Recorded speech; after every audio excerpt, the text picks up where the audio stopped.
11 도형의 이동 88번 문제 보도록 하겠습니다. 자, 이 문제 역시요. 도형의 이동은 쉬워요. 개념적으로. 이 문제의 난이도를 만들어내는 것은 바로 원의 방정식입니다. 자, 그래서 이 문제를 이해할 수 없었던 학생은 반드시 뭘 공부해야 되냐면요. 원의 방정식 개념집 7페이지를 펴보시면요. 원이 X축에 접한다. 반지름! 원이 Y축에 접한다. 반지름! 원이 X축, Y축에 동시에 접한다. 반지름! 선생님이 이런 개념 강의를 원의 방정식에서 했었어요. 자, 요 개념을요 이해해야지 이 문제가 손쉽게 풀립니다.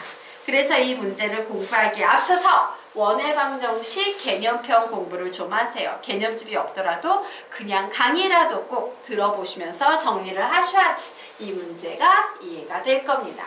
자, 그러면 88번 문제 요 개념 이해했다는 전제하에 지금부터 풀이 들어가도록 하겠습니다. 자, 원을 X축의 방향으로 n만큼, Y축의 방향으로 n만큼 평행 이동한 원이 X축과 Y축에 동시에 접한다. 이때 n-n의 값을 구하여라. 사실 선생님한테 수학을 배운 학생들은요. 얘를 딱 보는 순간 아우 이 원은 중심이 마이너스 1,2야 라고 막바로 구할 거야. 왜? 개념을 배웠으니까. 하지만 선생님한테 개념을 안 배운 대부분의 학생들은 쟤를 가지고 이제 뭔 작업을 해야 됩니까? 표준형의 식으로 바꾸는 지루한 작업을 하셔야 돼요. 근데 선생님한테 이 원을 배우지 않은 학생이 질문을 했기 때문에 그냥 그렇게 지루하게 일일이 표준형으로 바꿔서 푸는 개념으로 갈게요. 하지만 나중에 원의 방정식 꼭 선생님 수업 듣고 정리할 부분은 정리하고 가십시오. 자, 어쨌든 다른 선생님한테 배웠다면 이렇게 풀어야 될 거야. x의 제곱 플러스 2x 완전 제곱식이 되려면 플러스 1 나와야겠죠.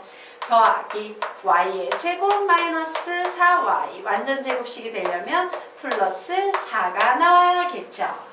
자, 그리고 여기에 마이너스 11이 있었는데 뜬금없이 5가 더해졌으니까 마이너스 5 하셔야 될 겁니다. 결국 x 플러스 1의 제곱 더하기 y 마이너스 2의 제곱은 16이라고 나와서 이 원은요 중심이 마이너스 1,2고 반지름의 길이가 4인 원이 될 겁니다.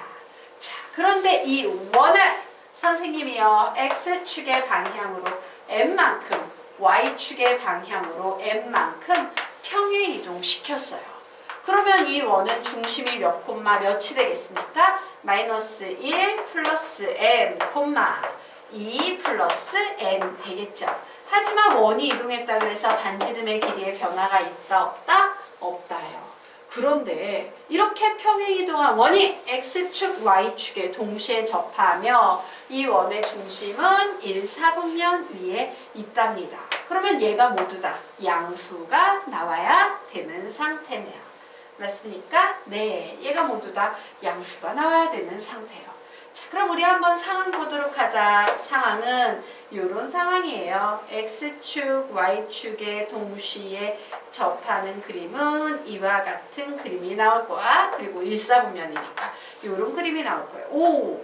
여기 접점 생기네요. 접점 생기네요. 접점과 원의 중심을 연결하면 항상 90도. 접점과 원의 중심을 연결하면 항상 90도 되겠죠. 근데 얘도 90도잖아. 얘도 90도네. 그런데 반지름이니까 요 길이와 요 길이 같이 결국 얘 같아서 뭐가 생깁니까? 정사각형이 생기게 돼요. 그런데 요 원의 중심이 바로 얘래.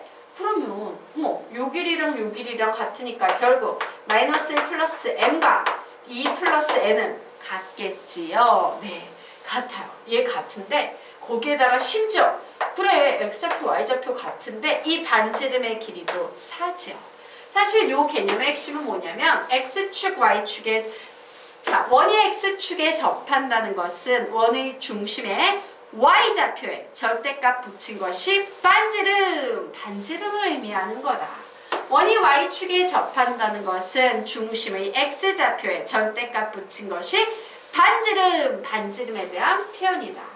원이 X축, Y축에 동시에 접한다 라는 말은 중심의 X좌표와 Y좌표에 절대값 붙인 것이 곧 반지름이 된다라는 의미입니다. 라고 선생님이 이렇게 가르쳤어요.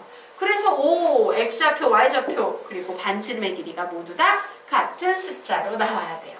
그래서 풀까? 마이너스 1 플러스 m이 4가 된대요. m은 몇? 5. 2 플러스 n이 4가 된대요. n은 몇? 2.